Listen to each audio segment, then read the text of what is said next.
Bonjour à tout le monde. Donc cette vidéo va être en français, comme vous pouvez l'entendre. Et ça fait longtemps que je dis que je vais faire une vidéo en français pour les amis francophones qui ne comprennent pas trop bien l'anglais. Et donc j'ai décidé d'en faire un. Ça va être une exception parce que ma chaîne, comme vous le savez, c'est principalement en anglais. Mais je pensais de répondre à quelques questions, de faire une petite Q&A pour répondre aux questions plus fréquentes. Donc il va y avoir du bruit, je suis désolée, je suis stationnée dans un parking et c'est dimanche, donc il y a beaucoup de monde. Donc je suis désolée s'il y a des rumeurs de voitures, de gens qui frappent leur porte, il y a des gens partout. Je sais que cette question va arriver, donc je vous le dis tout de suite. Ma maman est française, c'est pour ça que j'ai un bon français, n'est pas parfait mais bon. Et donc voilà, mais je ne suis pas trop à l'aise à parler français. Je sais que la seule façon pour le rendre meilleur, pour rendre une langue meilleure, c'est de la pratiquer. Mais le français, ça me pose des problèmes. Je suis beaucoup plus à l'aise à parler anglais et italien que français. C'est pour ça aussi que je fais pas vraiment de contenu en français. Ok, la première question vient de Stéphion qui demande: combien te coûte une journée avec l'essence, la nourriture, ton amour, etc. Mon amour, je pense que il se réfère à Audi. Vous ne voyez pas ici, mais il est en train de dormir.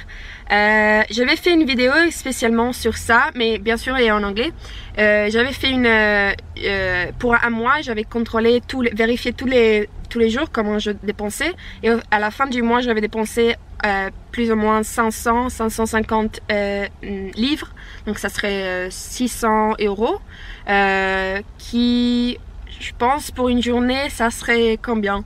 Je suis pas trop bonne en maths, mais oui, d'habitude mon budget est de 10 à 20 €.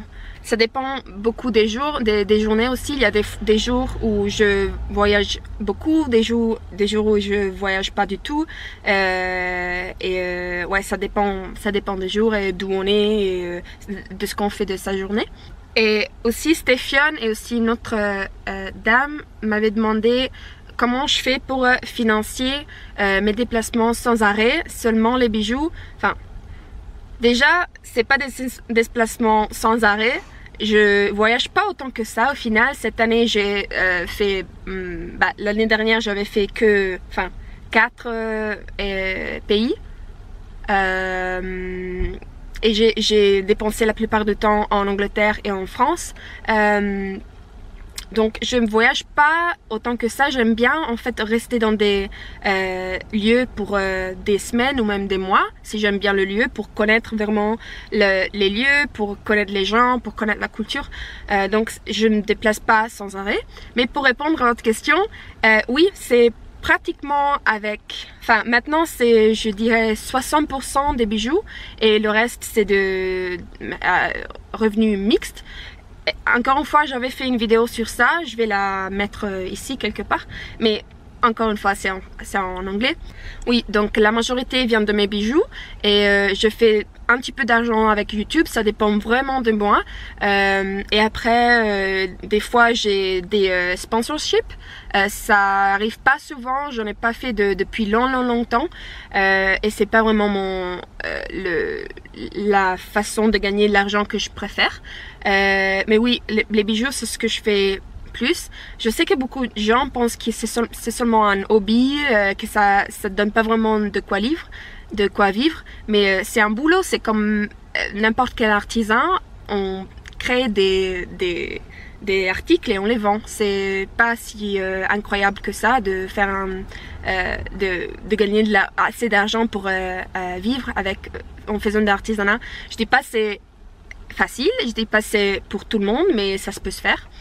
Et en plus, ma façon de vivre n'est pas vraiment... Je dépense pas autant d'argent, donc j'ai pas besoin de gagner autant d'argent. Peut-être que si vous vivez en ville, de mon revenu que je fais avec mes bijoux, ce serait vraiment pas autant pour vous, pour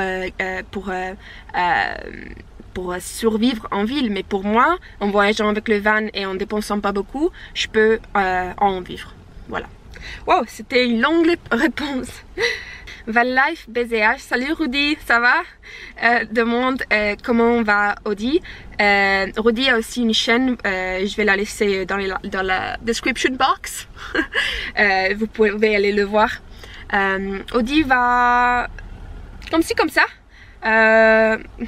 C'est une des raisons pour laquelle je suis retournée en Angleterre, c'est que j'ai envie de rester quelque part pour quelques mois, peut-être louer un caravane ou une maison, parce que Audi, je pense pas qu'il est, je pense qu'il a besoin d'une pause. Le vétérinaire nous a dit que c'est probable que c'est une tumeur du cerveau. Et il a perdu la vision d'un œil, du œil droit. Donc oui, Audi, il souffre pas. Il a ses médications et il est content, on peut le voir. Mais ça se voit que ça commence à... Ouais, il devient vieux quoi. Ok, Biliane nous demande, est-ce que tu comptes faire des vidéos de chant ou de cover en duo avec Florent? Donc, si vous connaissez pas Florent, on a voyagé pendant quelques mois en France. Je vais mettre sa chaîne aussi quelque part ici. Il fait des vidéos super, mais je suis sûre que vous le connaissez déjà. Et il chante et il joue aussi. Et oui, j'aimerais beaucoup en faire. Et en fait, j'aimerais bien, comme gros projet, de faire un album musical. Mais je pense que je suis il y a beaucoup de boulot à faire pour y arriver. Et encore une autre question sur Florent. J'imagine qu'il va y avoir beaucoup de questions sur Florent parce que beaucoup de mes followers français le suivent aussi. Et vous avez vu notre aventure en France. Et Alex, il me demande, bonsoir Marina, pas trop difficile de refaire route seule après cette période avec Florent? Ça prend du temps à se reconnecter, on va dire, avec soi-même après une période si longue et si intense avec quelqu'un d'autre. Ça a pris quelques jours et bien sûr il me manque, c'est normal, mais je pense qu'on tous les deux on trouve important d'avoir du temps toute seule pour se concentrer sur nos projets, parce que c'est facile quand tu es avec quelqu'un d'autre de vouloir rester ensemble tout le temps et de se perdre un petit peu dans la relation, alors que quand tu es plus seul, t'es plus concentré sur ce que vraiment tu veux faire. Donc oui, c'est super important, je pense, pour tous les deux d'avoir du temps toute seule. Et surtout quand tu as du temps toute seule, tu peux vraiment apprécier l'autre personne quand vous êtes ensemble. Je pense que la distance est importante dans une relation. Et voilà. Mais oui, c'était pas facile les premiers jours et même maintenant, vous comprenez. Le voyage ici demande quel prochain pays as-tu prévu de visiter? En fait, pour les raisons que j'expliquais avant, avec Cody, je pense pas qu'on va voyager au dehors de la Grande-Bretagne, au lieu qu'un miracle se passe, mais je pense pas. Audi avait son vaccin de la rage qui venait de expirer et j'ai décidé de ne pas le renouveler parce que je voulais pas ajouter comment on dit ça, des chimies, vous avez compris, dans son corps. Et donc s'il n'a pas la vaccination contre la rage, il ne peut pas sortir de l'Angleterre. Donc je pense pas qu'on va sortir de Angleterre dans les prochains 3 à 4 mois. Et ça me convient parce qu'il y a plein de choses à voir. Il y a l'Écosse que vous savez, j'adore. Donc plein de petites îles. Je suis sûre qu'on va avoir beaucoup de choses à explorer. Donc Mac Leblanc 168 demande, est-ce que tu as le mal du pays? Est-ce que l'Italie te manque? Non, pas vraiment. Ce qui me manque, c'est les bons légumes et tout ça. Mais je suis partie d'Italie quand j'avais 19 ans. Et non, je suis pas vraiment attachée à un pays en particulier. Calouat demande, comparé aux pays où tu as vécu, c'était compliqué la van life en France? Non, pas du tout. Je pense que la France est un des pays les plus amical avec les campervans. C'est beaucoup plus facile d'Angleterre qu'en Angleterre de trouver des places. C'est vrai que comparé par exemple à l'Écosse où il y a beaucoup de places, il n'y a pas de gens. En France, oui, il y a beaucoup de places, mais il y a beaucoup de gens. Donc c'est difficile de trouver des lieux où il va y avoir personne. D'habitude, il y a des autres vannes ou des autres campervans où il y a des gens qui marchent le matin.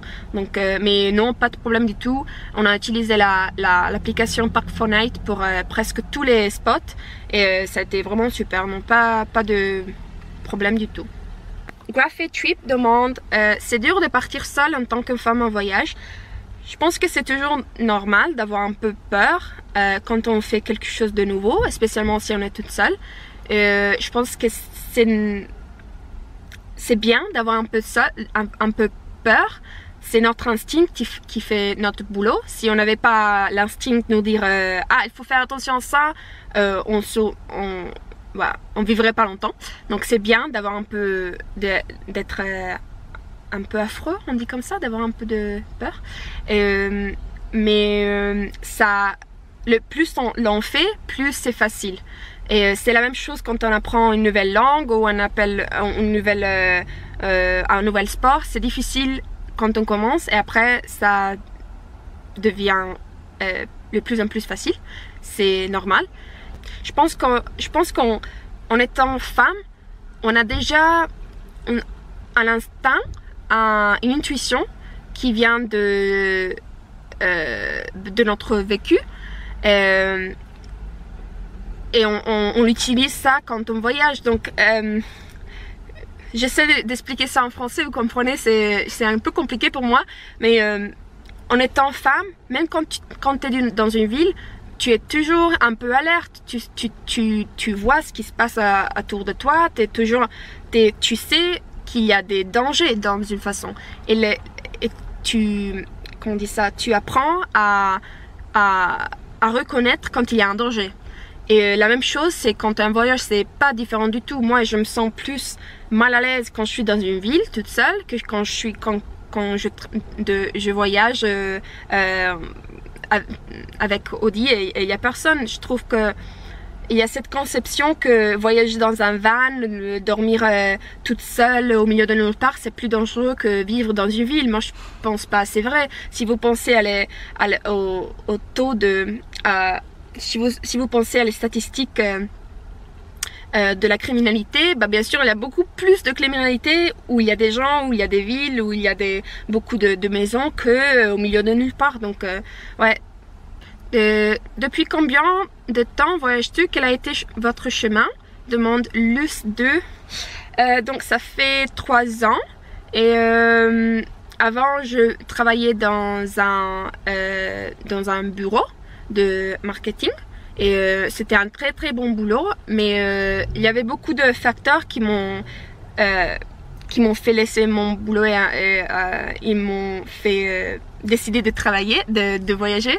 Mon Dieu, je confuse tout le temps. Travailler, voyager, c'est compliqué parce qu'en anglais, traveling, c'est voyager. Et alors en français, c'est travailler, c'est working. Anyway. Oui, donc j'avais beaucoup de choses qui passaient dans ma tête et il y a beaucoup de facteurs qui m'ont fait décider de laisser tout et de partir. Mais le facteur principal, c'était que, enfin, je savais que si je restais dans ce boulot, j'allais rester pour longtemps et j'allais pas faire les choses que vraiment je voulais faire quand j'étais jeune, comme voyager. Donc oui, j'ai décidé de partir. Crazy Panda FR demande la vie en van tous les trois, ça rapproche? Je pense que la vie en van en couple ou en amitié, ça peut faire deux choses. C'est un gros test. Ça peut vous rapprocher énormément ou ça peut faire exploser la relation. Donc oui, c'est un bon test. Ouais. Ok, Perrine Houssier demande combien de temps tu as mis pour préparer ton van, j'imagine? Ton périple. Pas longtemps en fait, j'ai décidé de partir, c'était plus ou moins novembre, décembre, et je suis partie en avril. J'ai acheté le Kangoo en janvier, donc 3 ou 4 mois pour l'aménager, donc pas autant que ça. Big B49 demande est-ce que tu comptes traduire tes vidéos en français? Absolument pas.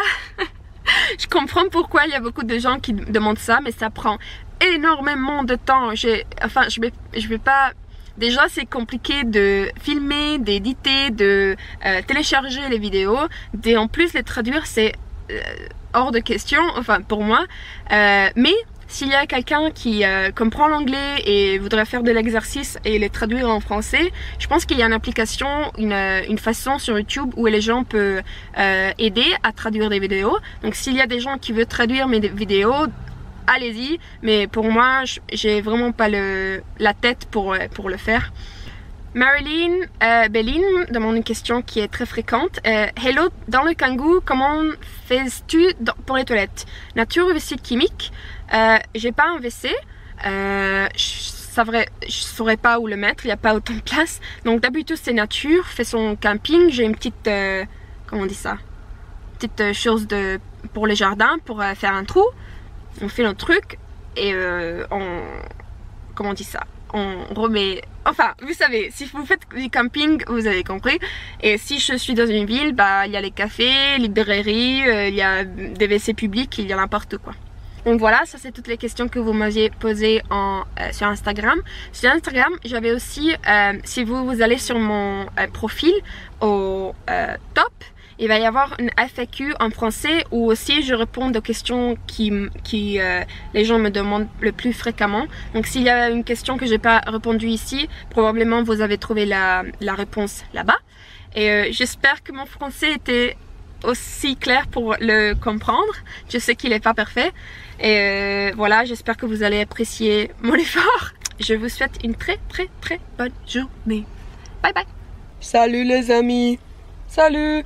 On se voit bientôt. Bye bye. Bye bye.